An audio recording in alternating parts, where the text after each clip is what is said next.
This narrative is a character string generated by an AI large language model statistically arranging words, and its truthfulness has not been verified. Such outputs without basis are called hallucinations. While confabulation more accurately reflects reality than hallucination, we follow convention. Therefore, the content described has no relation whatsoever to any real persons, organizations, nations, or events.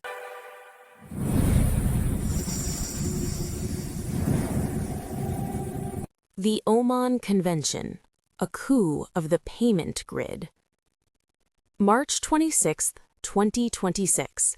As a hot desert wind howled outside, a heavy silence hung over the VIP lounge of Oman International Airport, a silence profound enough to choke the carotid artery of the global economy. Facing each other across the table were Iranian Foreign Minister Abbas Araghchi and U.S. Secretary of State Marco Rubio. Serving as the mediator was Omani Foreign Minister Saeed Badr al-Busaidi. 1. The collusion of the gatekeepers and the pretext of the Reconstruction Fund. Iran, which grips the northern end of the Strait of Hormuz, and Oman's enclave of the Musandam Peninsula, positioned at the southern end, the gatekeepers of these opposing shores colluded to present a cunning document that rewrote transit tolls, a move forbidden by international law, as a War Reconstruction Fund, WRF, under the guise of humanitarian aid.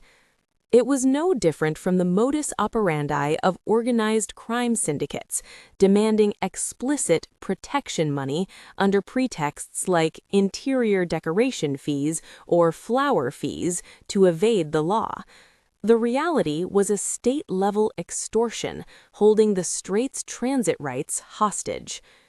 Welcoming them, Foreign Minister al-Busaidi read aloud the numbers for survival facing shipowners. The new build price of a standard VLCC, very large crude carrier, is currently $134 million. With the escalation of conflict, the war risk insurance premium per voyage, demanded by insurance syndicates like Lloyd's, had reached approximately 2.6% of the hull price, namely $3.5 million. In response, Araghchi presented three choices for the contribution to the War Reconstruction Fund, WRF. Payment in Chinese Yuan, CNY, equivalent to $2 million via CIPS, payment in rubles, RUB, equivalent to $2 million via SPFS, or guaranteed convertible to Russian natural gas, payment in US dollars, USD, $6 million, applying the dollar premium. This dollar premium factored into the price the inevitable risk of asset freezing if US dollar payment was chosen, serving as collateral against past unilateral asset confiscations carried out via SWIFT. Araghchi quietly eyed Rubio and said, "We have not forgotten the history of our assets being unilaterally frozen via SWIFT. It is the freedom of the shipowners to choose which cost they prefer." 2. The ghost of the Tokyo Tribunal and Mojtaba's ruling. The focus of the negotiations shifted to the punishment of the U.S. commander responsible for the killing and wounding of non-combatants in the military conflict.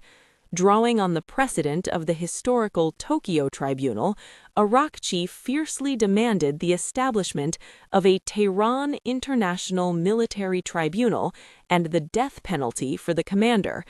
This was a powerful safety valve to release the pressure of the Iranian citizenry calling for vengeance for the late supreme leader Khamenei, who was martyred in an airstrike. Behind the scenes, however, the cold calculations of Khamenei's second son, Mojtaba, were at work. Araghchi was well aware that actually executing a U.S. citizen would provoke immense backlash within the United States. He lowered the demand for the tribunal, instead pushing for the U.S. to load the WRF with a massive contribution, de facto damage compensation.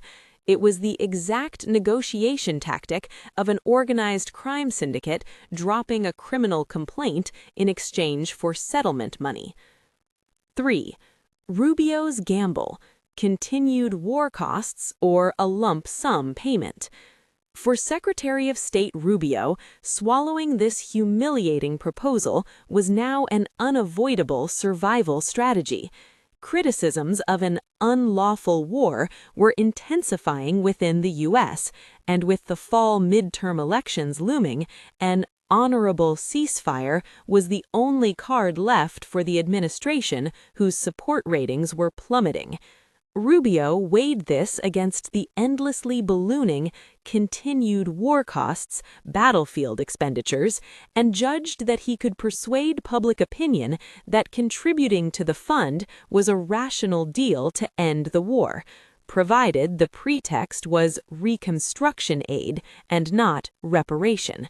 The face of the great power could be salvaged. 4.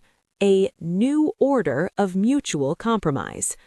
Against the cornered Rubio, Iran pushed for further physical settlement.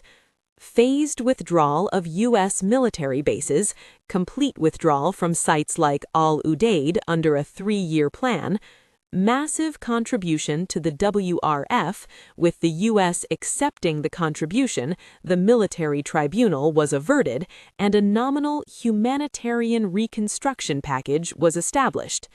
Oman, too, abandoned the claim to an explicit share of transit tolls, choosing instead to solidify its own national security and its position as the fixer of the Middle East through its enclave.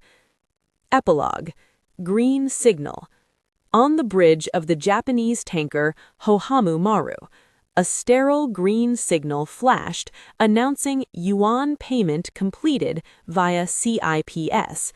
To protect an asset worth $134 million, they chose the $2 million protection money under the name of Reconstruction Fund, cheaper than the $3.5 million insurance. Washington was isolated, and the world steered towards direct transactions that bypassed America.